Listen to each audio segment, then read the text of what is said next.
आज माझ्या प्रभागामध्ये साबीर मौलाना यांचं दुःखद घटना घडलेली आहे। त्या ठिकाणी 2 लोक वारलेले आहेत आणि एक जण सिरियस आहे। ते माझ्या प्रभागातील असून मी त्यांच्या दुःखामध्ये सामील आहे।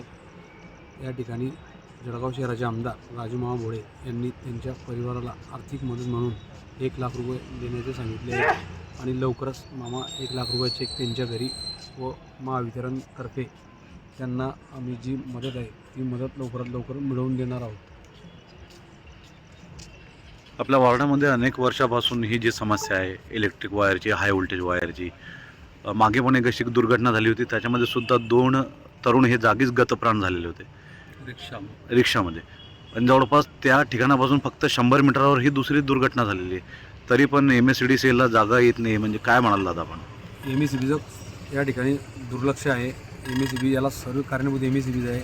आज दिवसभरामध्ये या ठिकाणी MSCBवर रोष व्यक्त करण्यात आला आणि जळगाव शहराच्या आमदारांची दखल घेत MSCBची या ठिकाणी तात्काळ मीटिंग लावून आता जी हायटेन्शन लाईन आहे जी घरावरनं गेली आहे ते शिफ्ट करण्याचे येत्या 8 दिवसात ती लाईन पूर्ण शिफ्ट होणार आहे।